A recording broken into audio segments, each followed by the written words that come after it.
करते हैं कि फास्ट से लोग आए हमारे पास, प्रोजेक्ट्स करने के लिए आए, एम्प्लॉयमेंट के लिए आए। हम समझते हैं कि हम फास्ट में से जब लोग आते हैं तो हम उनसे सीखते हैं, एक्चुअली बहुत ज़्यादा सीखते हैं। तो इवन के 10-15 years back I used to read the prospectus of FAST with such a passion कि उसके prospectus में से मुझे बड़ी अच्छी लर्निंग और टर्मिनोलॉजी मिलती थी। सो आप ऑलरेडी उस जगह पे मौजूद हैं तो ना खूब से खूब ज़रूर होंगे, और ख़ासतौर पे अगर आपका चैलेंज है तो गुलामी में बदल जाता है कौमों का ज़मीर, तो आपकी मोटिवेशन ही डिफरेंट होती है। जो लोग ऑलरेडी बड़े वेल ऑफ होते हैं उनकी शायद मोटिवेशन वो नहीं होती जो उन लोगों की होती है जिन्होंने आगे जाना होता है। So let's go further with this background that we have to continuously make efforts in order to develop our career। मैं इन सारे कॉन्सेप्ट्स को करियर डेवलपमेंट के साथ या करियर मैनेजमेंट के साथ रिलेट करूंगा, इसलिए इनको थोड़ा सा माइंड में रखिएगा, इनको पार्क कर दें अपने माइंड में। Let's go forward. जी Basheer Sahab. So now we are here with our main content of career management। next slide कीजिएगा बशीर साहब। हाँ जी, और नेक्स्ट ये 4 पॉइंट्स होंगे, चारों पॉइंट्स ले आए। जी, ये 4 पॉइंट्स हैं जो हमारा स्कोप ऑफ प्रेजेंटेशन है for rest of the session. हम करियर मैनेजमेंट के कुछ बेसिक्स को डिस्कस करेंगे। अभी हमने कुछ मोटिवेशनल एग्जांपल्स देखी, सक्सेस, हैप्पीनेस और current reality, vision and from ordinary to extraordinary, but that was all important yet philosophical। So let's now go into some further details, some practical things। So career management के basics को discuss करेंगे। Normally मेरा discussion session होता है, इसमें आप लोगों को ज़्यादा बोलने का या बिल्कुल बोलने का मौका नहीं मिलेगा, तो मैं ही बोल रहा हूँ। आप लोग ज़रा ध्यान से सुनिएगा ताकि आप एंड पे क्वेश्चंस अच्छे कर सकें। इस तरह career management tools and techniques जो मैं आपसे कर रहा हूँ, कोई प्रैक्टिकल चीज़ें डिस्कस करेंगे, उसके ऊपर हम बात करेंगे कि करियर मैनेजमेंट के बेसिक्स जो हैं, जो बेस्ट प्रैक्टिस हैं, उनको इम्प्लीमेंट कैसे करना है, कैरी आउट कैसे करना है, कौन से टूल्स एंड टेक्निक्स हैं जो हम डिस्कस कर रहे होंगे, जो आपके नॉलेज में है, कुछ जो आपकी नॉलेज में नहीं है, या शायद आप उसको उस तरह भी इंपॉर्टेंस ना दे रहे हो, but they are important. Then going forward, COVID का इशू जो है, इसको डिस्कस करना बहुत ज़रूरी है ताकि चीज़ें रेलिवेंट कॉन्टेक्स्ट में डिस्कस हों। इस वक्त जो बैकग्राउंड है हमारे पास, जो इस वक्त हमारे पास ओवरऑल कॉन्टेक्स्ट है, वो कोविड-19 है, जिसने बहुत ज़्यादा इन्फ्लुएंस किया है करियर मैनेजमेंट को, इसके प्रैक्टिसेस को, even for students as well as for professionals.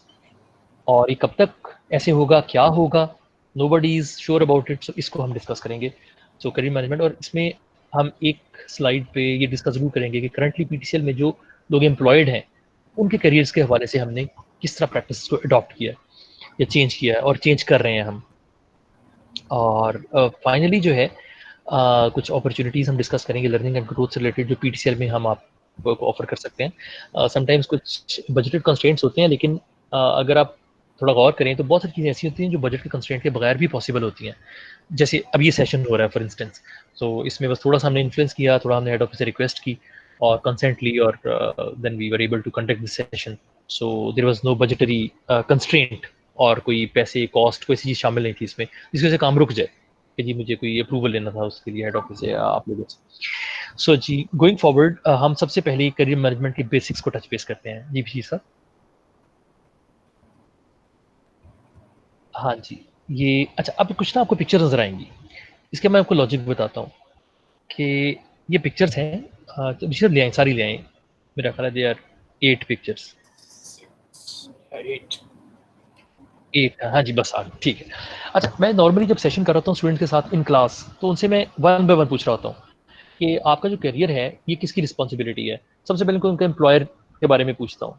तो और उनसे मैं ये भी कहता हूँ कि आप उनको परसेंटेज असाइन करें कि किसकी रिस्पॉन्सिबिलिटी है करियर को मैनेज करना, आपके एम्प्लॉयर की कितनी रिस्पॉन्सिबिलिटी है। Some people give a percentage, कोई कहता है 10%, कोई 15%, समटाइम्स पीपल से 60% और 70%। Similarly I talk about their seniors, तो उसके बारे में भी परसेंटेज असाइन करते हैं। पेरेंट्स के बारे में तो शायद कभी-कभी 90% वेटेज दे देते हैं। यूनिवर्सिटी को क्योंकि मरूद इल्ज़ाम भी ठहराया जा सकता है, इसलिए यूनिवर्सिटी को भी अच्छी खासी वेटेज मिल जाती है। देन कम्स अबाउट टीचर्स, तो they also get a fair percentage के करियर में इनकी रिस्पॉन्सिबिलिटी 50-60% नॉर्मली स्टूडेंट्स बता रहे होते हैं। और करियर काउंसलर्स को कम परसेंटेज देते हैं because not everybody relies on them. And finally जो एक करियर है कॉल्ड योर बेस्ट फ्रेंड्स, तो कुछ लोग उनको ज़्यादा परसेंटेज देते हैं, कुछ को कम परसेंटेज देते हैं। अच्छा, इन सबकी जब परसेंटेज मैं कैलकुलेट करता हूँ नॉर्मली, अगर एक इंडिविजुअल से बात करूँ और उसकी सारी परसेंटेजेस को मैं कैलकुलेट करूँ, तो एट टाइम्स वो 100% से भी बढ़ जाती है। तो 100% से ज़्यादा या लेट्स से 100% रिस्पॉन्सिबिलिटी जो है वो करियर की वो इन पार्टीज पे डाल देते हैं. लेकिन then there are exceptions. Sometimes people think differently and then out of the box thinkers they say कि सर इनकी रिस्पॉन्सिबिलिटी शायद 5 to 10% हो, शायद वो भी ना हो, उससे भी कम हो. जो रिस्पॉन्सिबिलिटी है वो इन सब की नहीं है. There is another important entity जिसको हम मिस आउट कर रहे हैं, इग्नोर कर रहे हैं. So that important entity is your own self. Vishi साहब एक क्लिक कीजिएगा.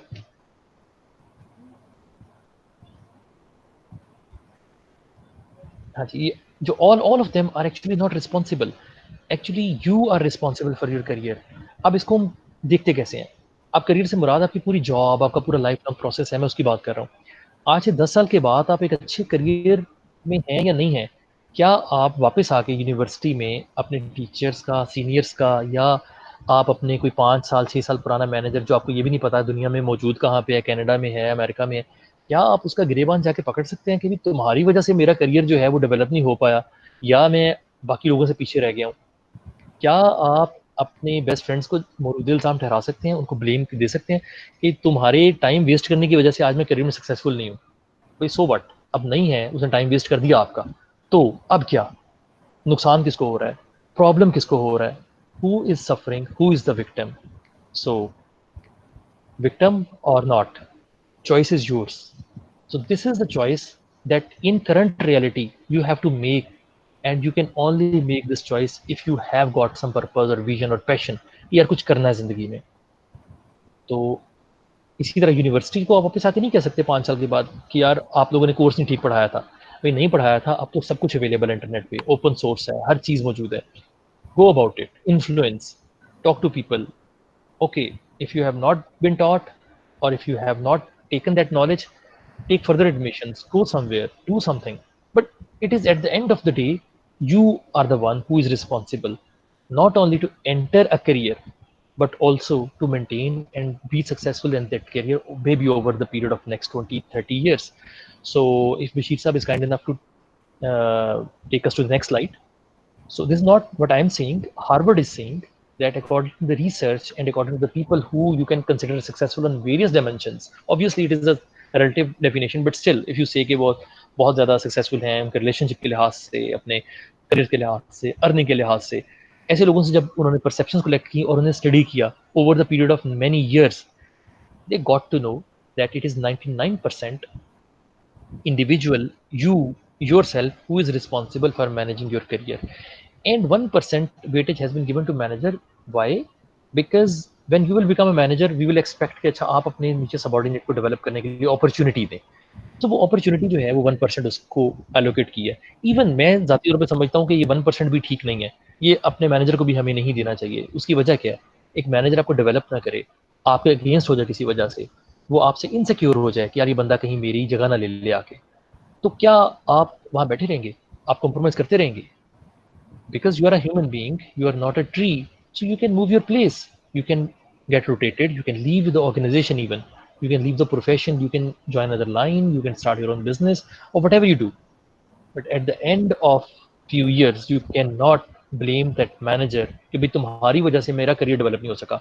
So एक चीज़ को आज बड़ा क्लियर कर लें कि career management is your responsibility. You have to own your development and learning. Nobody else can do that. I can write it down and I can sign it off that most of our students here, their parents don't even know what their kids or their sons and daughters are studying at the university. उनको ये भी नहीं पता कि object oriented language क्या होती है, उन्हें नहीं पता सॉफ्टवेयर इंजीनियरिंग क्या होती है और एस्टीमेट्स कैसे करते हैं, कैपेबिलिटी मैच्योरिटी मॉडल क्या होता है, उन्हें नहीं पता कि अच्छा प्रोग्रामर जो है वो कैसा प्रोग्राम राइट डाउन कर सकता है, कमेंट्स की क्या इंपॉर्टेंस है, डॉक्यूमेंटेशन की क्या इंपॉर्टेंस है प्रोग्रामिंग में. सो दे माइट रिकर्जन क्या होती है, लूप क्या होते हैं, they might not know about it at all. So what happens at the end of the day, they have given you the opportunity, they have invested in you, they have trusted upon you. That's more than enough actually. So now it is our turn to take the bull by the horns and take the lead of our careers. So my point is that from today on, if you have not already decided, please take the lead. Your career is your responsibility, not anyone's else responsibility. So it is very easy to say कि यार फलां वजह से ऐसा नहीं हो सका. पाकिस्तान में गाइडेंस नहीं है जी. आप यकीन करें कहीं भी नहीं है यार गाइडेंस. मैंने मल्टीनेशनल कॉन्टेक्स्ट में काम किया. I have been working with people from 23 different nationalities including Americans, Swiss and Irish, British, Egyptians, Saudi Arabian themselves, many other people. And believe me, many a times I found my Pakistani counterparts far better than them in skills as well as in human interaction. और बल्कि मैं आपको सही बताऊं, जब काम निकालना होता था तो पाकिस्तान को बुलाते थे. वो कहते होते थे, मतलब I am not going to blame any nation, but मुझे अभी भी याद है my manager Marco Taylor, he was an Estonian and he called me and he said okay call, he talked about me, call Ahmed and there was another person Hasnan, call these two Pakistanis, I don't want a bunch of coward Indians. ये उसने words use किए. So that's where I got to know, और भी मेरी observation थी इस बारे में कि we might be far better than many other nations, but the only thing is that we might not be very united and not very vision oriented, but everywhere challenges are similar, so you have to take responsibility of your career. So ji, this was the foundation, so let's move forward to something specific. Sir Bashir साहब,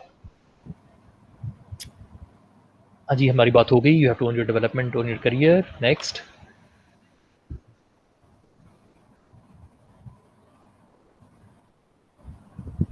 Next slide. Okay, career management tools and techniques, इनके ऊपर बात करेंगे जी. Sir Bashir साहब next slide जी. अच्छा, one by one दिखाइएगा. आपके mind में होंगे बहुत सारे टूल्स एंड टेक्निक्स करियर के. मैंने आप लोगों के लिए प्रेजेंटेशन बनाई थी, बल्कि एक और यूनिवर्सिटी के लिए पहले मैंने बनाई थी, मैं थोड़ा एडिट किया ऐसे. तो करियर मैनेजमेंट के टूल्स मैंने खुद से आइडेंटिफाई किए थे, लिखे थे, और थोड़ी सी मैंने इस पर रिसर्च की थी, लेकिन मैंने कहीं से कॉपी पेस्ट ऐसा डायरेक्टली नहीं किए थे.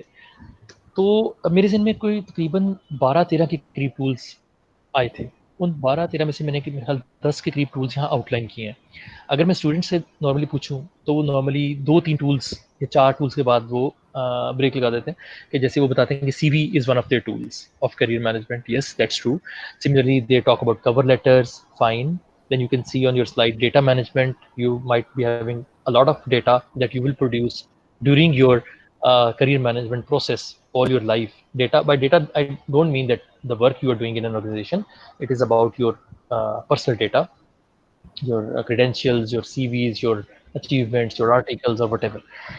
Similarly, there's some other tools and techniques जो वो बता रहे होते हैं. सो नॉर्मली 4 या 5 के ऊपर कंसेंसस होता है, लेकिन अगर आप देखेंगे तो there will be around 10-12 tools which you not only can work on, you actually should work on in order to manage your career successfully. So the first one I have outlined is data management. It is about staying organized. So data management का मतलब क्या है, इसको हम detail में discuss करेंगे. मैं briefly आपको बता देता हूँ कि करियर का जो भी डेटा प्रोड्यूस करेंगे उसको आपने मैनेज करना है, उसको घुमाना नहीं है, उसको कैजुअल नहीं लेना, और उसके ऊपर रिस्क नहीं लेना कि वो कोई बात नहीं अगर बैकअप नहीं भी लिया. आप तो स्टूडेंट्स माशाल्लाह कंप्यूटर साइंसेज के या रिलेटेड डिसिप्लिन के होंगे, एटलीस्ट आप फास्ट में पढ़ रहे हैं तो आपको बैकअप का और इन चीज़ों का बड़ी अच्छी तरीके से, रीयूजेबिलिटी ऑफ कंपोनेंट्स का बहुत अच्छे तरीके से आपको आइडिया होगा. सो डेटा मैनेजमेंट के जो प्रैक्टिस हैं उसके ऊपर हम थोड़ी सी बात डिटेल में करेंगे, इसलिए अब इसको ज़्यादा टच बेस नहीं करता. नेक्स्ट दिखाइएगा बशीर साहब.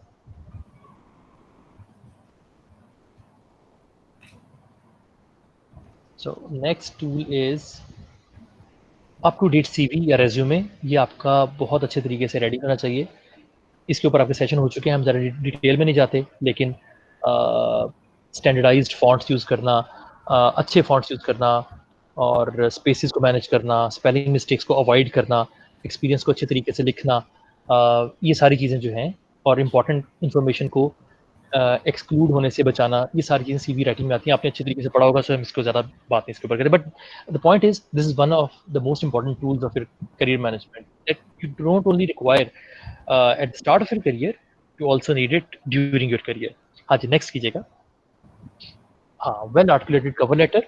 नाउ इफ समबडी सेज कि यार आज अपना सीवी भेज दो कवर लेटर के साथ, तो आप अब ये सोच में पड़ जाए कवर लेटर कैसे लिखूं, मैं किससे पूछूं, सर्च करूं. So these things should be handy. If you know about the job, you should be able to write a cover letter like in 5, 10, 15 minutes notice, जिसमें आप लिख सकें ये जॉब है, आप इसमें क्यों इंटरेस्टेड हैं। आप खाली सीवी अटैच करके एम्प्लॉयर को ना भेज दें। Believe me, it looks like a slap on the face of employer when a student attaches his CV in an email and then sends it without any brief email or without even a subject. And many other good institutes, students in those institutes make this mistake.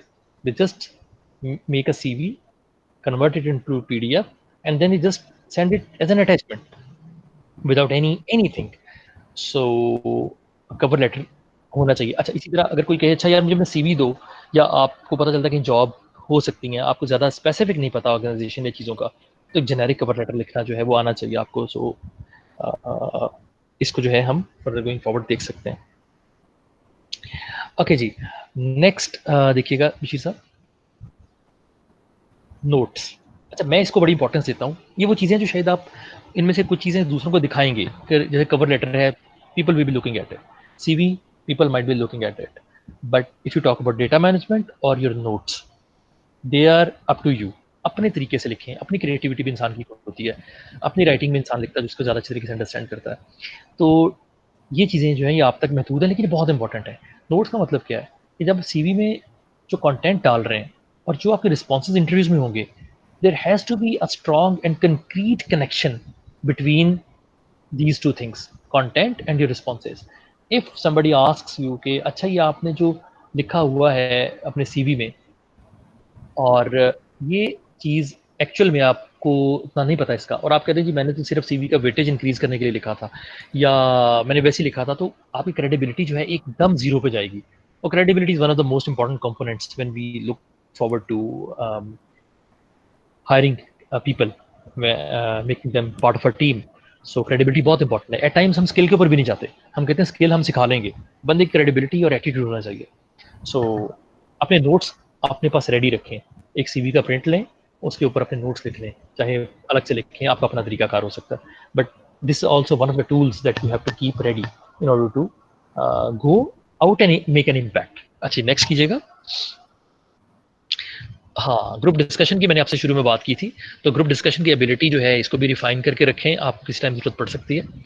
अपने career में मैंने अभी तक 3 से 4 types देखी हैं, जैसे this was an engineering company और वहाँ काफ़ी ह्यूज इन्फ्लक्स था कैंडिडेट्स का। ग्रुप डिस्कशन में हमने ये किया था कि एक ग्रुप को हम 15 मेंबर्स पे रखते थे, तो 15 मेंबर्स का ग्रुप जब आता था तो सामने पैनलिस्ट बैठे होते थे, so I was part of the panel then. So हम क्या करते थे, एक स्टेटमेंट दे देते थे और हम कहते थे कि आप इस स्टेटमेंट के फेवर में या इसके अगेंस्ट बात करें, और एक टाइम हम स्टार्ट कर देते थे क्योंकि your time starts now. So when people talk about that issue randomly, we used to take notes of their responses, the quality of their responses, the way they talk to each other, the way they cut each other. Similarly, who will initiate, who has initiated, who has closed the discussion. तो ये एक मैंने format देखा था। फिर एक और format था जिसमें मैंने देखा कि हमें आइडिया हुआ कि लोगों को, कुछ लोग इंट्रोवर्ट होते हैं, खासतौर पर जो प्रोग्रामर्स हैं हो सकते हैं, लेकिन स्किल बहुत अच्छी हो सकती है। So what we did, we gave each person 2 minutes or 1 minute to explain his or her point of view on the statement. And then we opened the house for the discussion. And then there get another format, तीसरी format, उसमें एक बड़े group को 2 groups में divide कर दिया गया। एक ग्रुप को कहा कि आपने इसके अगेंस्ट बोलना है, और एक ग्रुप ने कहा कि एक ग्रुप को हमने कहा कि आपने इसकी फेवर में बोलना है। और फिर नेचुरली वो कोई ना कोई लीडर आइडेंटिफाई हो जाता था दोनों ग्रुप्स में से, और कोई बंदा बात कर रहा है, दूसरे को कह रहा है अच्छा यार सॉरी मैं आपकी बात काट रहा हूँ लेकिन मैं ये कहना चाह रहा हूँ। सिमिलरली कोई बंदा इनिशिएट कर रहा होता था, किसी के आर्गुमेंट बहुत लॉजिकल होते थे, कोई खामोश रहता था, लेकिन जब वो बात करता था तो ऐसी बात करता था कि वो सारी डिस्कशन को सम अप कर देता था। तो ज़ाहिर उसके बैकग्राउंड में क्राइटेरिया होते हैं जो एज अ पैनल मेंबर पास होते हैं हमारे, लेकिन ग्रुप डिस्कशन इस तरह की चीज़ हो सकती है आप लोगों के साथ, हो सकता ना हो। जिस एम्प्लॉयर के साथ आपका केस ऑफ फायरिंग चले और आप एम्प्लॉय हो जाए वहाँ पे, वहाँ हो सकता है इस चीज़ को देखा ना जाए, लेकिन अगर देखा जाए तो इस टूल के ऊपर आपकी इतनी ग्रिप हो कि आप वहाँ इस वजह से मार ना खाएं कि ग्रुप डिस्कशन नहीं आप कर पाए। ओके जी, नेक्स्ट दिखाइएगा विजय साहब। Okay, and excellent interviewing skills, इसका मतलब ये है कि कुछ क्वेश्चंस तो ऐसे हैं जहाँ आपको पहले से नहीं पता कि आपसे क्या पूछा जाएगा और उसका क्या रिस्पॉन्स देंगे, तो at the spur of the moment ही आपको उसका रिस्पॉन्स देना होगा। लेकिन एक बात याद रखिएगा कि इंटरव्यूज जो होते हैं they are about the rhythm. Sometimes बहुत अच्छे, बहुत कॉम्पिटेंट लाइक फाइक स्टूडेंट्स या प्रोफेशनल्स वो अच्छा इंटरव्यू डिलीवर नहीं कर पाते, which is very natural, which is 100% fine. हो जाता है, ऐसा कोई मसला नहीं है इसमें। लेकिन वो डिलीवर नहीं कर पाते क्योंकि रिदम ही नहीं बनता, वो स्टार्ट ही अच्छा नहीं हो पाता, या किसी वजह से वो कंफ्यूज हो जाते हैं, या उनको कोई कॉर्नर कर देता है, इंटरव्यूअर पैनल जो है वो उनको कॉर्नर कर देता है, या कुछ भी हो सकता है, तबीयत ठीक नहीं होती, कोई परेशानी और चल रही होती है। So anything can happen. So interview, an effective interview from an interviewee point of view, from a candidate point of view, it is all about rhythm. Interviewer इस रिदम को खराब भी करने की कोशिश कर सकता है। कुछ सिचुएशनल या कुछ स्ट्रेस इंटरव्यूज होते हैं, जानबूझ के आपको तंग करेंगे, आपको गुस्सा दिलाएंगे। ऐसा भी हो सकता है कि देखते हैं कैसा बंदा बिहेव करता है। आपसे ऐसा पूछेंगे, अच्छा डेटा भिजवाना है और एरर्स इसमें हैं थोड़े से, लेकिन टाइम लाइन भी है, नुकसान हो जाएगा मिलियंस का, so would you like to go about data integrity और टाइम लाइन? अब क्या क्या चूज करेंगे? अब प्रेशर आ जाता है ना, तो उस वक्त आपको डिसाइड करना स्पर ऑफ द मोमेंट कि आपने सही आंसर क्या देना है। लेकिन as I am talking about rhythm, तो रिदम बनता है उन क्वेश्चंस और आंसर से जो बड़े बेसिक होते हैं, जो हमेशा उन्हें पूछते हैं। जैसे फॉर एग्जांपल, ओके जी फातिमा, आप बताएं, टेल मी अबाउट योरसेल्फ, और I have already got your resume, can you tell me something which is not there in resume, और have you been considering some other jobs, और what are your greatest strengths, what are your weaknesses. इस तरह की general question आपसे वो पूछ रहे होंगे। देखिए 40-45 की वैसे क्वेश्चन आपको आराम से इंटरनेट पे मिल जाते हैं। सो मेरा पॉइंट ये है कि वो क्वेश्चंस जो आपको ऑलरेडी पता है और उनकी प्रोबेबिलिटी है कि स्टार्ट वहाँ से होगा, तो आप उन क्वेश्चंस के आंसर्स को पहले से अच्छी तरह प्रिपेयर करके जाएँ। इस तरह प्रिपेयर करके जाएँ कि ना तो ये लगे कि आपने मग अप किया और रट्टा लगाया हुआ है, ना ये लगे कि आप कन्फ्यूज़्ड हैं, आपको पता ही नहीं है, ब्लैंक हो जाते हैं, एकदम चुप हो जाते हैं। तो ये चीज़ जो है ये आपको इतना प्रिपेयर, जब उसे रिदम क्रिएट हो जाएगा, जो रिदम क्रिएट होगा ना, you will become confident and then you will even answer those difficult questions which might have been addressed in a poor form otherwise. तो ये आपको देखना। इस तरह एक और चीज़ है, समटाइम्स कुछ अच्छे इंटरव्यूअर्स होते हैं, they make you comfortable first. वो कहते हैं कि आप बैठें, हम नोट्स लेंगे, लेकिन सिर्फ हमारी अपनी यादाश्त के लिए हैं, तो ज़्यादा प्रॉब्लम नहीं है, don't take it in nerve, take your time, you want a glass of water, whatever. So ऐसा भी समटाइम कर रहे होते हैं। इस तरह के इंटरव्यूज भी आपको मिल जाएंगे। सो इंटरव्यूइंग स्किल्स को रिफाइन करना, अपने रिस्पॉन्सेज को रिफाइन करना, उनको अच्छे तरीके से प्रेजेंट करना, उसकी प्रैक्टिस करना, बैठ के आराम से अकेले कमरे में शीशे के सामने, there is no harm in that, do that. Draft या स्क्रिप्ट ऐसा तैयार करें जिसके ऊपर आपकी फ्लुएंसी हो, ग्रिप हो, आपको पता आप क्या बोल रहे हैं। So that is also one of most important tools of career management. जी नेक्स्ट कीजिएगा आप यहाँ से। नेक्स्ट है social media presence. So it is now more important than ever। Social media पे प्रेजेंस बड़ी ज़रूरी है। अगर आप एज अ कैंडिडेट खास तौर पे अगर थोड़े से एक्सपीरियंस हैं, तो मोस्ट प्रॉब्ली एम्प्लॉयर जो है आपकी लिंक्डइन प्रोफाइल जाके देख रहा होगा। मैं तो देखता हूँ जाके कि लिंक्डइन पे बंदा क्या लिख रहा है। बहुत से लोग ऐसे हैं कि लिंक्डइन प्रोफाइल में भी बेतहाशा गलतियाँ हैं, तो लोग वहाँ से जज करना शुरू कर देते हैं। हो सकता है आप कोऑर्डिनेशन में बहुत अच्छे हों, आप कोडिंग में बहुत अच्छे हों, आप बहुत अच्छा काम कर सकते हो अकेले बैठ के, टेक्निकल काम बहुत अच्छा कर सकते हो, लेकिन आपकी जो प्रोफाइल में बिला वजह की स्पेलिंग मिस्टेक्स हैं ना, या गलत चीज़ें हैं, वो ऐसी हैं जिसमें आपके पास ऑफलाइन टाइम था, आपने उसके ऊपर भी काम नहीं किया अगर, तो एम्प्लॉयर कहेगा यार ये बंदा सीरियस नहीं है। तो सोशल मीडिया पे अपनी प्रेजेंस, लिंक्डइन है या गूगल प्लस है या ये फेसबुक है, फेसबुक इसको अंडर एस्टिमेट ना कीजिएगा। तो फेसबुक पे जो आपकी लैंग्वेज है, जो वर्ड्स हैं, जो आपकी एफिनिटीज हैं, मतलब at times employers go and see that. अच्छा, अब यहाँ ये क्वेश्चन नहीं है कि सही है गलत है, लेट्स अज्यूम ये गलत है, लेट्स से कि ये आपकी प्राइवेट पर्सनल है। वैसे तो जो इन्फॉर्मेशन आपने पब्लिकली शेयर कर दी वो पब्लिक हो जाती है, लेकिन स्टिल लेट्स से ये मेरी पर्सनल लाइफ है ये, तब भी आपको इससे नुकसान तो हो सकता है ना, तो बिला वजह नुकसान उठाने की क्या जरूरत है। So make it social media profiles decent and sensible ones. So ऐसे वर्ड यूज़ ना करें जो आप नॉर्मली इंटरव्यू के दौरान यूज़ नहीं कर सकते, या नहीं चाहते कि आपके पेरेंट्स या आपके टीचर्स या दूसरे लोग जो है ना वो देखें। तो सोशल मीडिया, और हाँ, सोशल मीडिया पे प्रेजेंट होना भी ज़रूरी है ना। You virtually have to be alive on LinkedIn, on Facebook, और फिर दूसरा जैसे अब व्हाट्सएप है। बिलीव करें कि हम समटाइम्स ना भी चाहें तो हमें यूज़ करना पड़ता है, हमें ऑन रखना होता है, हमारी ये ऑफिशियल रिक्वायरमेंट है, क्योंकि किसी भी टाइम कोई भी इंपॉर्टेंट मैसेज आ सकता है और हम जो है वो एंगेज हो जाते हैं साथ इसके। Now it is not appropriate for work life balance, and I don't know how much ethical it is that I sent a message at 11 or 12 or 1 o'clock to my team members. But now it is reality of life and we have to embrace it at one point in time. तो social media की presence जो है बड़ी ही ज़रूरी है। ये next कीजिएगा, अपने आईडीज़ भी जो है वो ऐसी कीजिएगा लाइक वो सेंसिबल हो, अपना नाम जो है ना वो मतलब कोई टॉर्नेडो या कोई टेरेबल बॉय इस तरह रखने की जरूरत नहीं, सेंसिबल नाम होने चाहिए जिसको देख के आपके करेक्टर का पता चले। नेक्स्ट है जी recruitment portals. Okay, recruitment portals are also very important. Some companies prefer that you upload the information on the recruitment portal in a form which they require. They will also ask you for the CV at some point. Maybe during that recruitment portal's data upload, they will ask you for a PDF or a Word file, but at the same time, they will ask you few questions or they will give you a format कि इसके अंदर इस form पे जाके ही online fill करें। जो application online आएगी हम सिर्फ उसे कंसिडर करेंगे, सीवी भी ले लेंगे लेकिन हम कंसिडर सिर्फ उसे करेंगे जो ऑनलाइन अप्लाई करेगा। तो इस तरह के जो पोर्टल्स हैं चाहे वो रिक्रूटमेंट के हैं या कंपनीज के पोर्टल्स हैं, तो जहाँ जहाँ अप्लाई करें आप उनकी। अच्छा, यहाँ आप चैलेंज क्या है, दो चैलेंजेस हैं। पहला चैलेंज, सीवी अगर अच्छा बना हुआ है तो चैलेंज कम हो जाता है। रिक्रूटमेंट पोर्टल्स पे नॉर्मली वही चीज़ें पूछ रहे होते हैं जो सीवी में होती हैं, तो जो आपको साल महीने याद नहीं होते या एक्सपीरियंस का नंबर याद नहीं होता, आप सीवी से डायरेक्टली चीज़ें कॉपी कर रहे होते हैं और वहाँ पेस्ट कर रहे होते हैं, आपका बहुत टाइम बच जाता है। और काफ़ी सारे लोग आप बिलीव में ऐसे हैं जो इसलिए अप्लाई नहीं करते कि एप्लीकेशन एक कम्बरसम प्रोसेस होता है, यार कौन अप्लाई करे, कौन आईडी बनाए, फिर ये चीज़ें भेजे लिखे।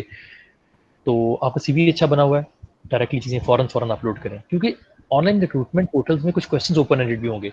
जैसे वो लिख सकते हैं कि tell me about an experience when you had a leadership role, what did you do, how did you behave, what was the situation and what were the results. इस तरह कॉन्फ्लिक्ट मैनेजमेंट के ऊपर कभी आपको काम करना पड़ा हो तो आपने क्या किया। आप छोटी सी अपनी स्टेटमेंट ऑफ पर्पस लिखें, इस तरह चीज़ें इसके अंदर हो सकती हैं। अच्छा, अब इसको मैं ना डायरेक्टली रिलेट करूंगा बिल्कुल पहले वाले टूल के साथ, डेटा मैनेजमेंट। जो काम एक दफ़ा आपने रिक्रूटमेंट पोर्टल्स में डाल दिया, कोशिश करें पहले से ऑफलाइन लिखें वर्ड एक्सेल वगैरह में, वर्ड में, ताकि स्पेलिंग चेक हो जाए, सारी चीज़ें हो जाएं, और उसको सेव भी कर लें। अब वो परमानेंटली आपके पास एक रीयूजेबल कंपोनेंट आ गया। कल को उससे मिलते जुलते किसी पोर्टल पे करेंगे आप अप्लाई, तो सेम वही कॉपी पेस्ट करके उसको थोड़ा मॉडिफाई करके आप डाल सकते हैं। तो recruitment portals are also important tools for career management nowadays. Next कीजिएगा बशीर साहब,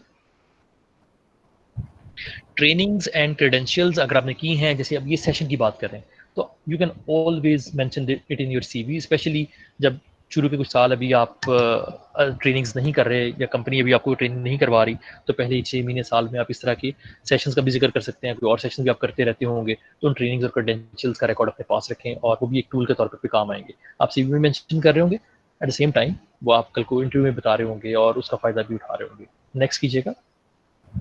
I think here I have outlined this as a last bullet. कुछ और भी थे लेकिन ये ज़्यादा रेलिवेंट थे, 10 पॉइंट्स। तो जो आपका अटायर और ड्रेसिंग है, a good or great sense of that is also very important. What I am trying to say is I'm not asking you to set up a complete wardrobe worth 600,000 और 700,000 rupees कि उसके अंदर ऐसे suit पड़े हों जो 6-7 लाख रुपए के, बिल्कुल कोई ज़रूरत नहीं है, खासतौर अभी तक आपने अर्निंग स्टार्ट नहीं की। पॉइंट ये है कि अगर आपको इंटरव्यू कॉल आ जाती है और वो आपको कहते हैं जी सेकंड हाफ में 2 बजे आप आ सकते हैं, तो इस वक्त आप अब ये ना सोच रहे हो मैं टाई किससे लूँ और मैं कोट किससे मांगूँ। आई एम नॉट सेइंग कि dressing is everything, but it is attire is very important. So at least ready जरूर हों, एज अ टूल्स को रेडी रखें। हाँ, इसके ऊपर आप रिसर्च भी करें कि मेल काउंटर पार्ट्स के लिए किस तरह का ड्रेस ज़्यादा अप्रोप्रिएट है इंटरव्यू के लिए, फीमेल्स के लिए क्या ज़रूरी है। For example heavy jewellery is not recommended, heavy makeup is not recommended.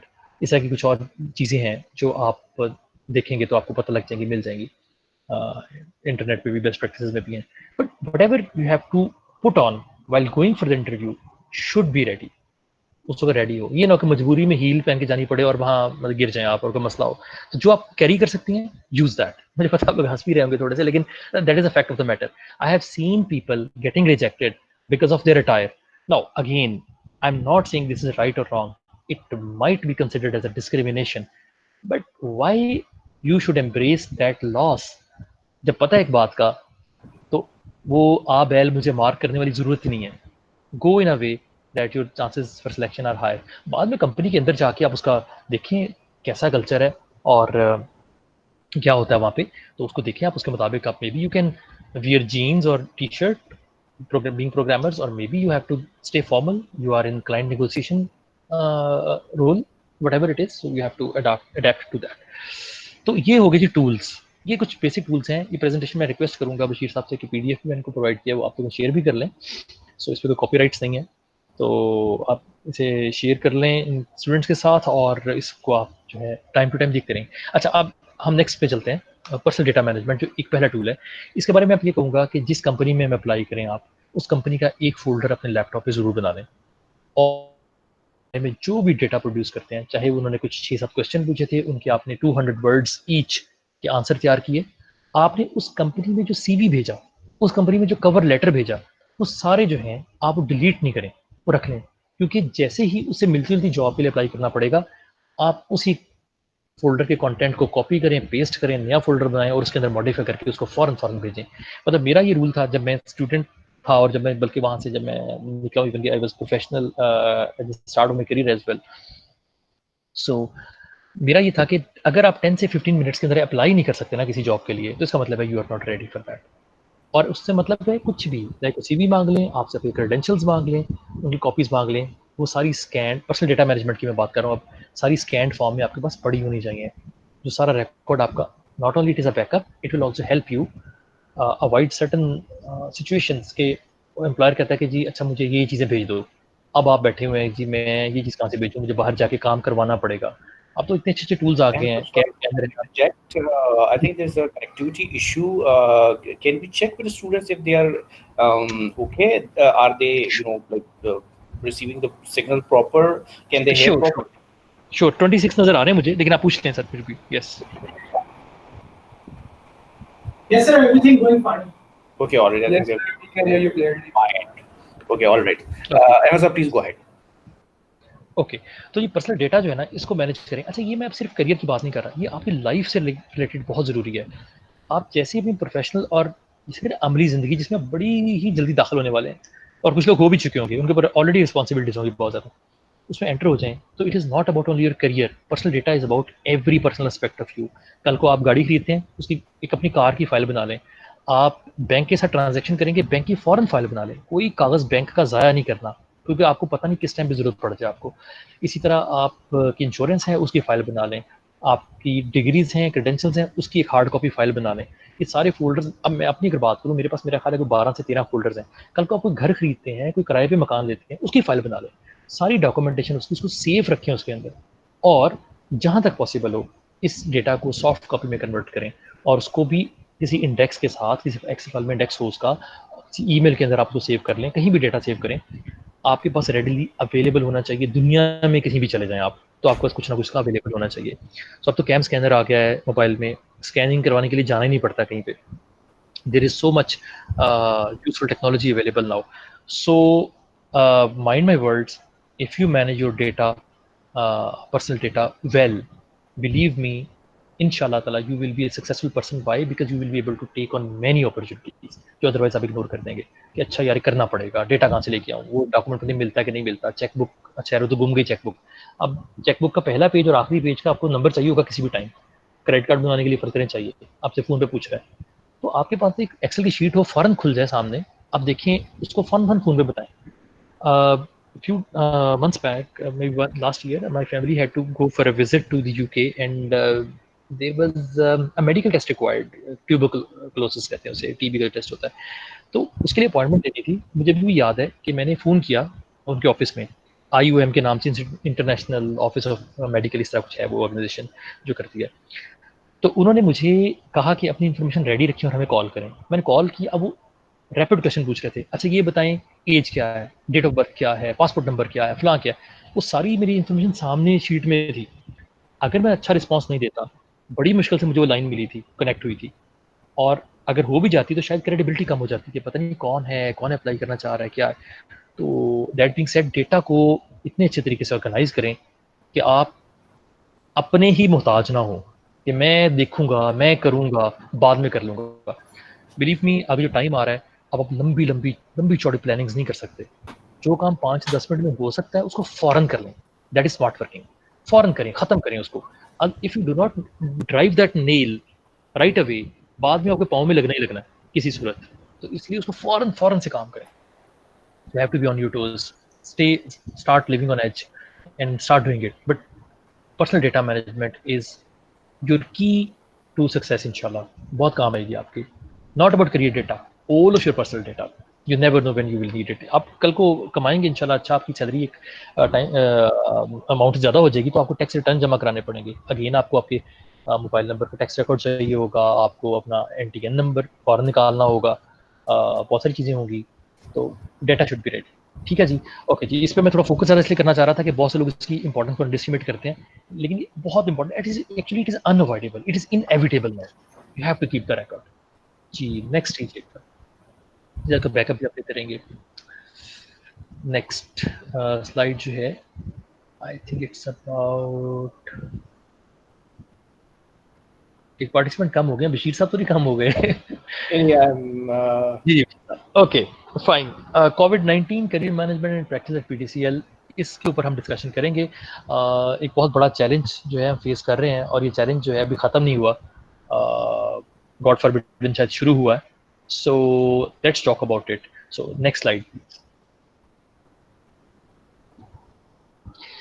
Okay जी, first of all career management and COVID, अगर हम इस चीज़ को देखें तो 3 महीनों के अंदर अंदर इतनी चेंजेस आई हैं कि it is rapid, radical changes आई हैं.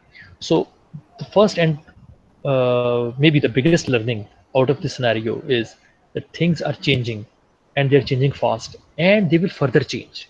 तो चीज़ें चेंज हो रही हैं, काफ़ी हद तक चेंज हो रही हैं. आप इवन स्टूडेंट्स होते हुए, यूनिवर्सिटी में रहते हुए भी आपने काफ़ी फील किया होगा, कहीं रिस्ट्रिक्शंस फील की होंगी, कहीं नए चैनल्स आपने ढूंढ लिए होंगे चीज़ों को, काम को करने के. तो things are changing, no two thoughts about it. Next कीजिएगा. नेक्स्ट पॉइंट हमारा है जी, no one is too sure. कोई बंदा भी अब श्योर नहीं है कि आगे फर्दर होने क्या जा रहा है, क्या होगा क्या नहीं होगा. अभी तक नंबर्स खुदा न खासा राइज कर सकते हैं, फिर एक टाइम पे जाकर रिड्यूस भी करेंगे. तो but we are going through and what will happen, nobody is too sure.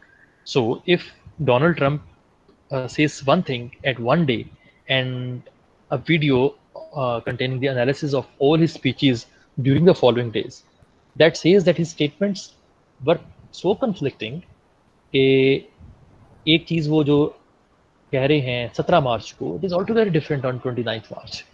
So nobody is too sure. जी नेक्स्ट कीजिएगा.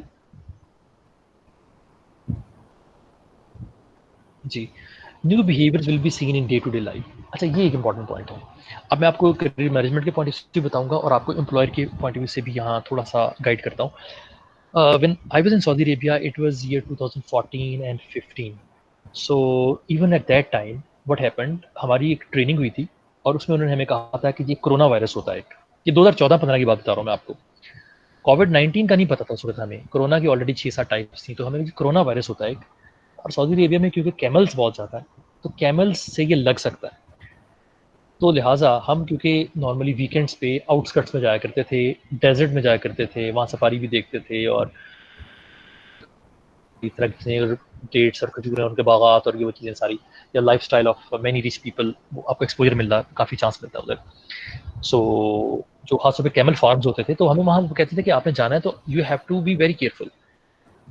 Number 1, if you go there, use hand sanitizers, और वंस यू आर आउट, आके use hand sanitizers and take bath properly. जो आज की चीज़ सारी बताई जा रही है.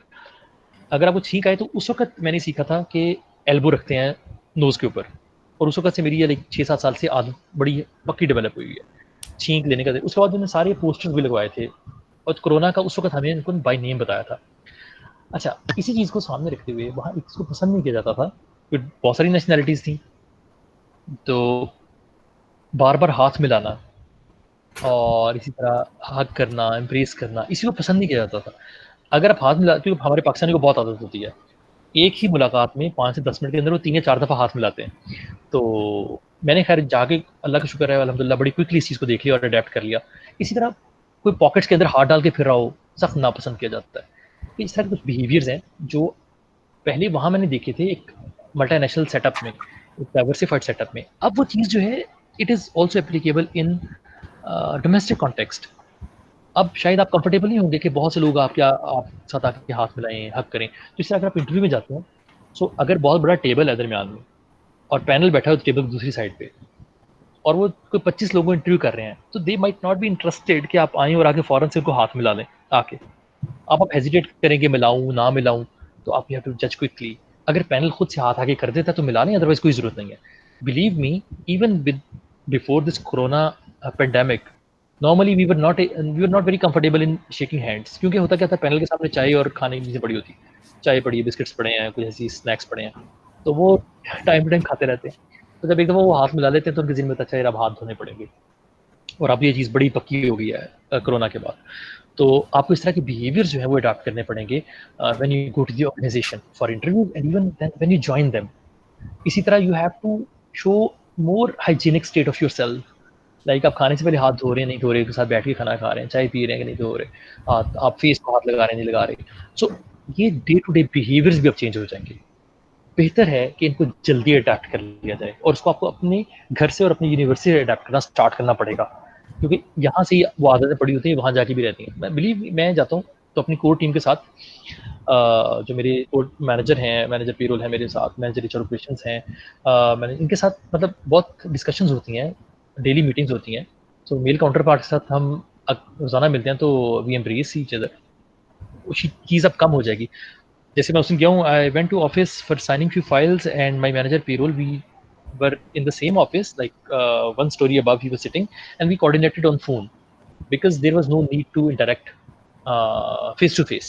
So हमने इंटरेक्ट ही नहीं किया, हमने सिर्फ फ़ोन पे बात की और फाइलें साइन करके जो भी मैंने काम करके मैंने करके मैं आ गया। तो ये चीज़ें जो है बिहेवियर आपको देखने में मिलेंगे। So be ready for them. Next कीजिएगा अभिषेक साहब। ओके जी, digital will take over faster. Faster मैंने क्यों यूज़ किया वर्ड, क्योंकि digital was already taking over and in a fast way, but now it will take over faster. जैसे ये session एक एग्जांपल है, मैं I would love to come to the campus and talk to you in person, maintaining eye contact, talking to questions, and breaking some humor as well. That is always the nice thing to do because that's where we learn more. But now it is very difficult.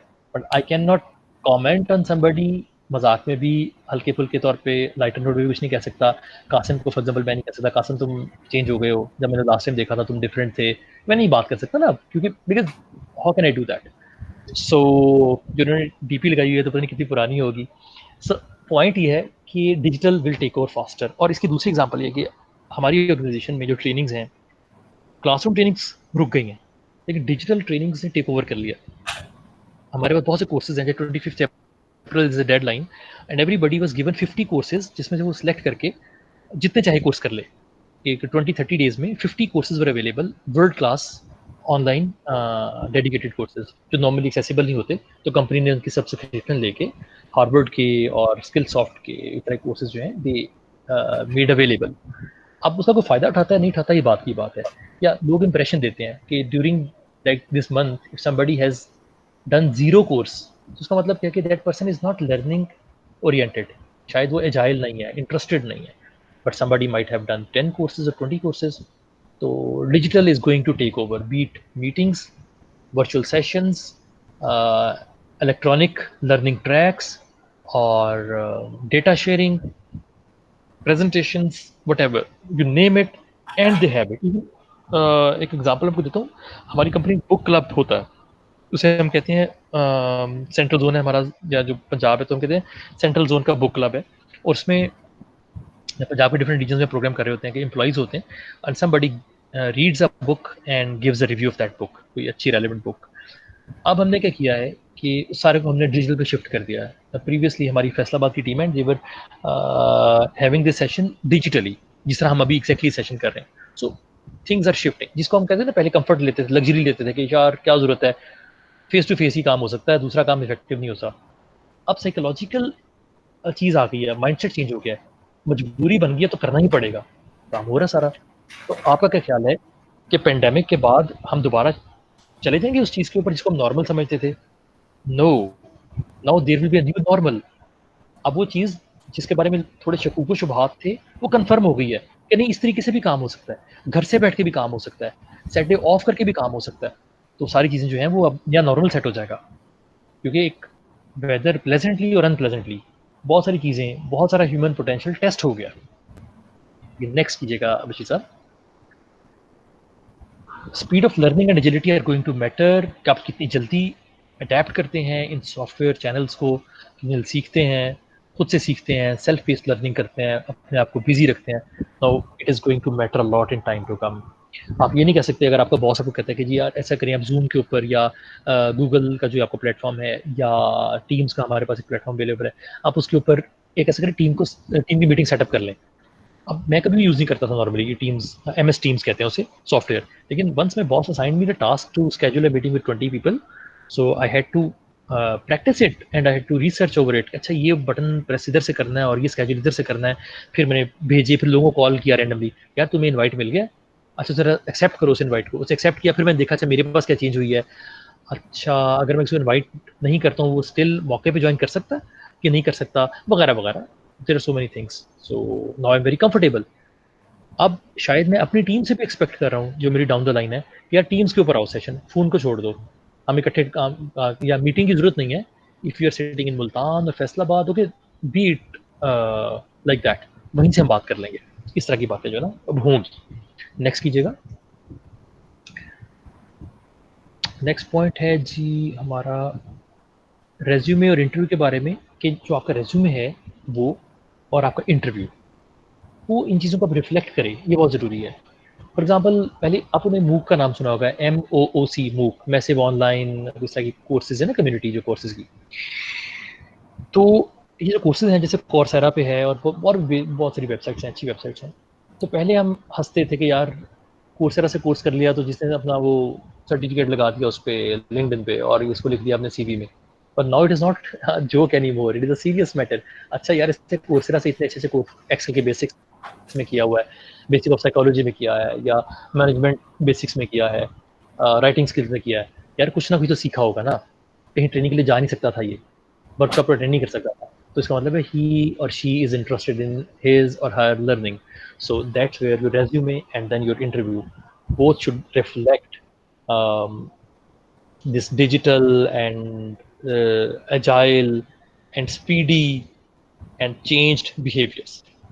Even interview में और भी important है कि अगर इस वक्त late से मेरे साथ महबूब हैं या मुमना है या मेरे साथ जो भी आप में से कोई एक स्टूडेंट किसी और की एग्जांपल ले लें, वो बैठे हो सामने वर्चुअल चैनल पर, मैं इंटरव्यू ले रहा हूँ आपका, तो आई विल बी एक्सपेक्टिंग कि अच्छा आप अपना सारा सेटअप लगा के बैठे हो, इंटरप्शन ना हो. ये ना आप मुझे कहेंगे सर मेरे पास ना इंटरनेट कनेक्शन ठीक नहीं है, या सर वो मैं मेरे लैपटॉप पे सपोर्ट नहीं करता, या मेरा लैपटॉप माइक जो है उसका सर ऑन नहीं होता. अब वो एक्सपेक्ट नहीं, अच्छा कुछ भी करो यार, चाहे मोबाइल पे आओ, लैपटॉप पे आओ, लैपटॉप किसी से दो, I don't know. If you are ready for interview, I am ready to take your interview, and if you are not, there are so many other candidates who are waiting in line. So that's the type of behavior now we can expect from employee. We actually have to expect from the employer and so from the candidates. जी Bishi sir next कीजिएगा. अच्छा जी, अब हम बात करेंगे कोविड-19 की और PTCL के. कुछ मैं रियल टाइम आपको एग्जांपल्स दे देता हूँ. अच्छा जो एग्जांपल्स हैं PTCL की कुछ यूनिक ज़रूर होंगी, लेकिन mostly they are representative of the industry. बाकी टेलीकम्युनिकेशन और ऐसी कंपनीज जो इस तरह का बिजनेस कर रही हैं, तो उनके रिप्रेजेंटेटिव समझ लें, एक तरह से आपके पास लर्निंग पॉइंट्स आ जाएंगे. तो सबसे पहला पॉइंट जब देख रहे हैं वो है वर्किंग फ्रॉम होम या permission to avail of days और एनुअल लीव्स, और companies going for that. But we are allowing is working from home. एक बंदा जो घर से बैठ के काम कर सकता है और उसको आने की ज़रूरत नहीं है, उसका काम फील्ड का नहीं है, या उसके लिए उसने कोई आके प्रॉपर्ली इक्विपमेंट को चेक नहीं करना, उसको जाके कोई ऐसी मशीन नहीं देखनी, सारा काम सॉफ्ट नेचर का है. मीटिंग शेड्यूल करनी है, असेसमेंट्स करनी है, कोई प्रोग्राम डिज़ाइन करना है, कोई ट्रेनिंग डिज़ाइन करनी है, लोगों से फॉलो अप करना है, कोड लिखना है, कोई बैठे बैठे कमांड, जैसे आपको IP सिस्टम्स का पता होगा, इंटरनेट के जो IP सिस्टम्स होते हैं, कमांड इंटरप्रेटर होते हैं, आपको ट्रैफिक को मैनेज करते हैं, कोर्स लगी होती हैं और आप देखते हैं अच्छा यार ये ट्रैफिक इधर से ख़राब हो रही तो भावलपुर से भेज दो. इस तरह सर्वर्स पड़े हुए हैं इनके फेसबुक के, गूगल के, उनको वर्चुअली मैनेज करना है. So your employer has, in our case employer has allowed people to work from home, कि आप घर बैठ के काम करें.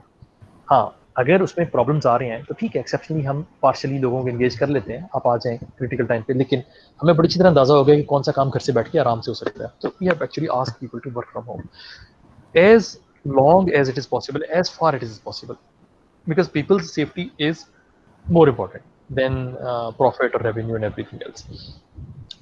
इस तरह ऑफ डेज की बात करें तो एनुअल लीव्स अवेल करना चाहते तो कर ले, इस वक्त अलाउ कर दिया उसे। ये हमने पीटीसीएल में किया, तो बाकी ऑर्गेनाइजेशंस भी ऐसा कुछ ना कुछ कर रही हैं, खासकर जो ऑर्गेनाइजेशन फाइनेंशियली स्ट्रॉन्ग है, फाइनेंशियल मसल स्ट्रॉन्ग है, they can afford doing it, so they are doing it. ये भी चीज़ सब नेक्स्ट बुलेट दिखेगा। End-to-end online recruitment and selection process we have carried on with our recruitment process. We have not stopped it. इसमें हमने online applications, online CV, resumes, उनकी short listing और सारी communication via email and teams, MS teams platform वो किया है। और इस तरह हमने इंटरव्यूज जो है वर्चुअल किए हैं। उसमें ऐसा होता है कि समटाइम पैनल इंटरव्यूज होते हैं, 3 पैनल मेंबर्स डिफरेंट प्लेटफॉर्म्स से ऑनलाइन होते हैं, एंड देन जो है कैंडिडेट भी ऑनलाइन होता है, उसको हम ऑलरेडी लिंक भिजवा देते हैं। जैसे अभी मुझे बशीर साहब ने लिंक भिजवाया था इसका गूगल का, तो वहाँ से प्रॉपर इंटरव्यू हो रहा होता है, क्योंकि मैं मॉडरेटर होता हूँ तो मैं सुन रहा होता हूँ, और समटाइम्स वीडियो और एट टाइम्स ऑडियो दोनों ऑप्शन हम अवेल कर रहे होते हैं, और बड़ा क्लियर इंटरव्यू होता है और कैंडिडेट का क्लियर पता लग रहा होता है इसको कितना काम आता है कितना नहीं आता। और अगर कोई बात करे जी इस प्लेटफॉर्म पे इफेक्टिवली रिस्पॉन्स नहीं दे सकता कैंडिडेट, तो इसका मतलब है कैंडिडेट की लर्निंग एजिलिटी कम है, हम वहाँ से फिर उसको उस पैराई में ले जाते हैं। So it is important now. So end to end online recruitment selection process में कंटिन्यू रखा है, हमने इसे डिसकंटिन्यू नहीं किया। नेक्स्ट कीजिएगा बशीर साहब। Next remotely managed hiring and onboarding. अच्छा, ये कोई चीज़ है, दिस समथिंग अल्हम्दुलिल्लाह I am proud of sharing with you, कि हमने एज एन ऑर्गेनाइजेशन ये किया कि जिन लोगों के साथ हमने कमिटमेंट कर ली थी और जिनको जॉब्स ऑफर भेज दी थी, और उन्होंने रिस्पेक्टिवली अपनी ऑर्गेनाइजेशन जो करंट ऑर्गेनाइजेशन से उनसे रिज़ाइन कर दिया था, हमने उन्हें जो है डिक्लाइन नहीं किया और उनकी ऑफर्स वापस नहीं ली। हम जानते हैं इस वक्त कि वो ज्वाइन करेंगे भी तो काम नहीं कर सकेंगे, उनकी ओरिएंटेशन इस तरीके से ज़्यादा, although we have started giving orientation on online, but still वो आके प्रॉपर उस तरीके से काम नहीं कर सकेंगे और उनकी यूटिलाइजेशन कम होगा या ना होने के बराबर होगा। Still what we have done is we have taken them on board through remote channels, उनकी सारी डॉक्यूमेंटेशन रिमोटली करवाई है और उनको work from home from the day one allow कर दिया कि अपने मैनेजर के साथ सिर्फ वो इन कॉन्टैक्ट रहें, कोई बैक एंड वर्क कर सकें, कोई पॉलिसी पढ़ सकें, डॉक्यूमेंट्स देख लें, अपने आप को फेमिलियर कर लें, लोगों से टेलीफोनिक बात कर लें, fine.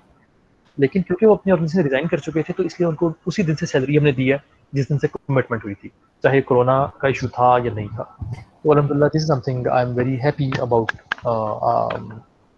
as I'm sharing it with you कि अल्हम्दुलिल्लाह people have not been falling through the cracks or going in the limbo during this whole process. Otherwise I am telling you that at times multinationals normal circumstances में भी क्या करते हैं, they withdraw offer बिल्कुल आखिर पे कर लेते हैं। So that's where I think national companies अल्हम्दुलिल्लाह there's still a culture कि वो एम्प्लॉयज की थोड़ी केयर का है मामला। नेक्स्ट कीजिएगा सर।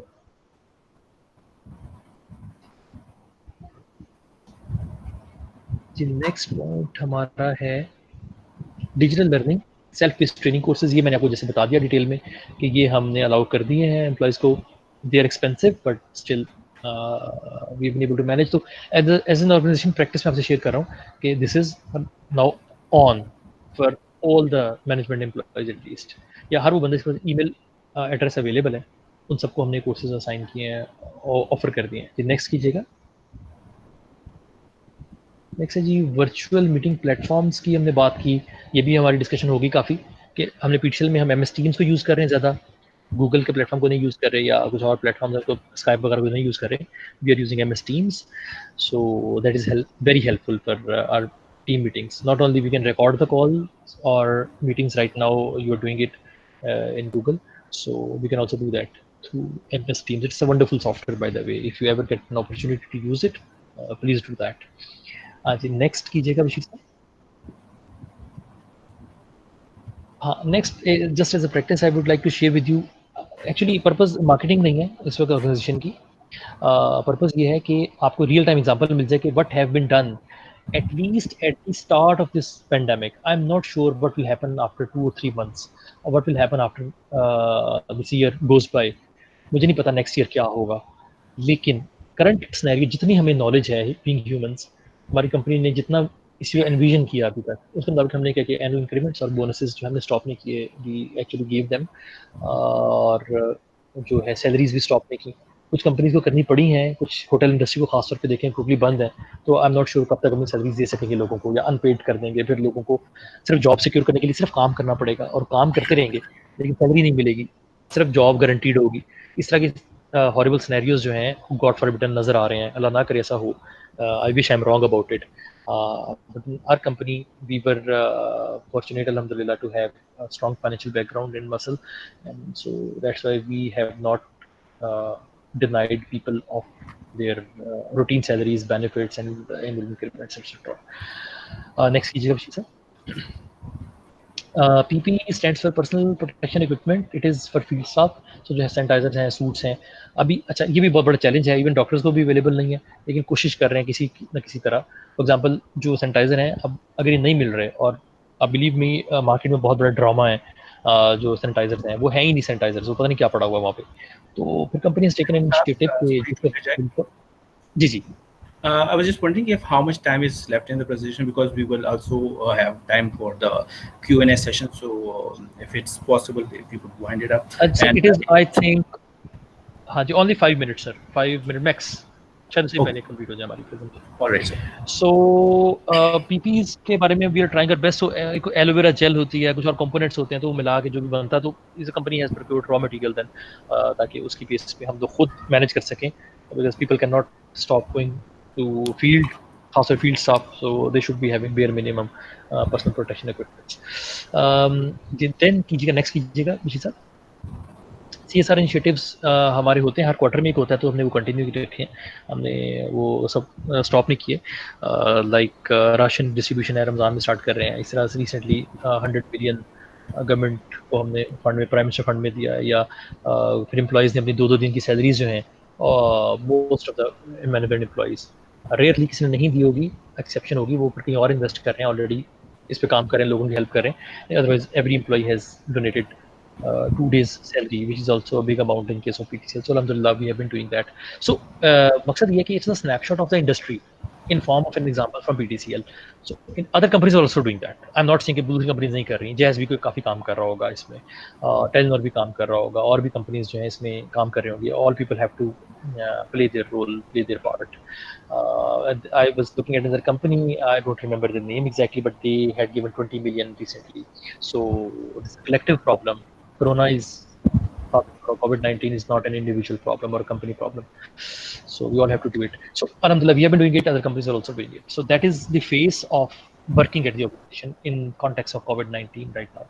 जी सर, नेक्स्ट कीजिएगा। अच्छा, ऑपरेशनल लर्निंग एंड ग्रोथ, इसके ऊपर डिस्कशन लंबी नहीं है, मैं आपको क्विकली बता देता हूँ कि बीइंग स्टूडेंट्स, अगर आपको कोई सपोर्ट चाहिए हो हमारी ऑर्गेनाइजेशन से, लाइक अगर आप किसी प्रोजेक्ट पे काम करना चाहते हैं, कि रिसर्च पे काम करना चाहते हैं, केस स्टडी पे काम करना चाहते हैं, कोई रियल प्रॉब्लम पे काम करना चाहते हैं, यू कैन ऑलवेज कॉन्टैक्ट। अभी थोड़ी देर में आपको स्लाइड दिखाएंगे बशीर साहब से, मेरा कॉन्टैक्ट नंबर है, ईमेल है, फ़ोन नंबर है, आप कॉन्टैक्ट कर सकते हैं। कोई असाइनमेंट हो तो आपको रेफरेंस वगैरह अगर नहीं भी मिल रहा, सो अगर मैं आपकी हेल्प कर सका तो इंशाल्लाह ज़रूर करूँगा as part of the organisation. उसमें लेट्स से अगर एक ही टॉपिक पे 4-5 ग्रुप्स आ जाते हैं तो ज़्यादा डिफिकल्ट हो जाता है कि किसको फिर दें, तो फर्स्ट कम फर्स्ट सर्व होगा, लेकिन एज लॉन्ग एज पॉसिबल इंशाल्लाह जो आपके प्रोजेक्ट्स, असाइनमेंट्स या कोई भी आपको चीज़ें इस तरह रिक्वायर्ड हो, हेल्प रिक्वायर्ड हो, तो यू कैन ऑलवेज कॉन्टैक्ट। हाँ, अगर फ़ोन ना मैं पिक कर रहा हूँ तो you can always give me text और send an email, then I can respond to you. But such opportunities, इसी तरह इंटर्नशिप जो हैं, जैसे कि अभी कोरोना पेंडेमिक खत्म होगा इंशाल्लाह, तो हम दोबारा फिजिकल प्रेजेंस जो है उसकी फैसिलिटी भी प्रोवाइड करेंगे। तो फिर इंटर्नशिप्स करना चाहते हैं तो उसके लिए भी आप कांटेक्ट कर सकते हैं। बशीर साहब के थ्रू कर लें तो ज़्यादा बेहतर होगा इंटर्नशिप के मामले में, क्योंकि वो हमें इकट्ठी करके प्रोफाइल भेजते हैं और फिर हम उनका बिजनेस केस बना के अप्रूवल लेके स्टूडेंट्स को अकोमोडेट करते हैं। So Bashir sahab has been very helpful from the start. मेरा ख्याल 1-1.5 साल से मैंने जानता हूँ, और अलहमदुलिल्लाह इन्होंने yes to any support that we wanted to provide students or take from past. तो अभी भी पीछे पड़ के इन्होंने काफ़ी ये सेशन करवाया, ये काफ़ी फॉलोअप करते रहे हैं और कनेक्टेड रहे हैं। अदरवाइज आजकल के टाइम में वो 24/7 की जॉब है, तो हम खुद भी थोड़े से हो जाते हैं कंप्लेसेंट कि अच्छा आप ऑफिस का काम पहले कर लें। So I think he will be helping you a lot इंशाल्लाह। इन्होंने भी याद सिविल के लोगों को भी अभी अकोमोडेट करने की कोशिश की थी। हमारे को सिविल का काम नहीं करता, तो लेकिन उन्होंने कहा जी आप कहीं और जानते हैं तो वहाँ भिजवा दें लोग स्टूडेंट्स के सीवीज जो है ना। So that was all from my side. इसके बाद नेक्स्ट स्लाइड क्वेश्चन की है, तो आप चाहिए स्लाइड ऑन रख सकते हैं, contact information की. Students can note it down and or take a print screen, and you can all ask questions one by one, whatever you want to ask. I have a question. जी. So while applying for internships, like, do we have to send out cover letter as well, or just CV is fine? Like in the times of internships. हाँ, it's an important question. मैं जो आपको example दे रहा था ना कि students normally CV भेज देते हैं, वो इंटर्नशिप के लिए भेज रहे होते हैं. तो देखें, अपनी तरफ से काम सही करना चाहिए. मैं कोई मिसाल ही दूंगा इसकी आपको कि आपका कोई दोस्त आता है और आपके घर आके बैठता है ड्राइंग रूम में. तो मैंने अपनी फैमिली से बात सीखी. मेरा दोस्त आया और मैंने उसको थोड़ी सी गपशप लगा के मैं कहा अच्छा यार ओके अल्लाह हाफिज़, चला गया. तो my family was not happy. कहते आपने इसको कुछ खाने को नहीं पूछा, आपने इसको सामने चीज़ें. मैं कहा नहीं कोई बात नहीं, मेरा बचपन का दोस्त है, बड़ी फ्रैंकनेस है मेरी. लेकिन पॉइंट क्या था? पॉइंट ये था, माई वाइफ सेड कि अगर वो आया है तो आपने उसके लिहाज से नहीं देखना, आपने अपने लिहाज से देखना. आप अपने से पूरा करें, उसको प्रोटोकॉल दें, उसको चाय पूछें, सब कुछ करें. हाँ, अगर वो रिफ्यूज़ कर दे या जल्दी में, अलग बात है. बिल्कुल इसी तरह you don't have to be miser, you have to do your best. आपने सीवी अप्लाई करें इंटर्नशिप के लिए. इवन कि मैं आपको सही बताऊं, आप अगर किसी को टेक्स्ट मैसेज करते हैं एम्प्लॉयर को व्हाट्सएप पे, तब भी प्रोफेशनली करें. डियर सर, आपसे मेरी बात हुई थी, रेफरेंस सेशन का ये बात हुई थी, आपने कहा था कि मुझसे कांटेक्ट कर लेना, तो काइंडली आप मुझे बताएं when, please let me know when can I call you, I will be grateful, regards.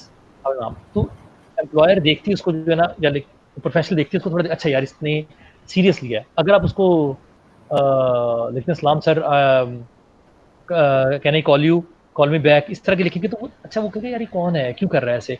There is no time बहुत लिमिटेड है.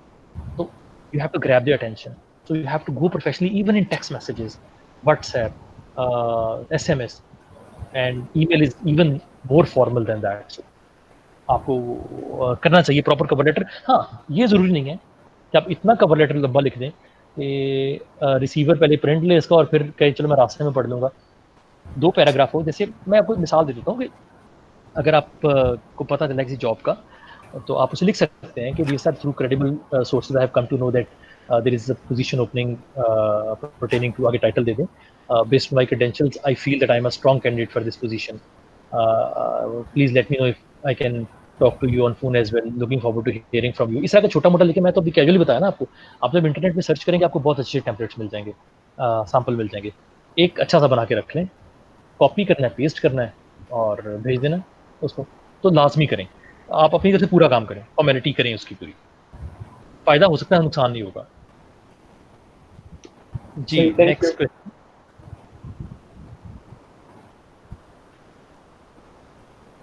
जी, नेक्स्ट क्वेश्चन.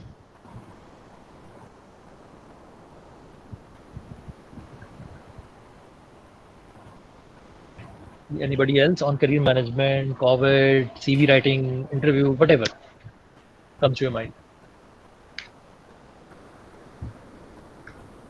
I have.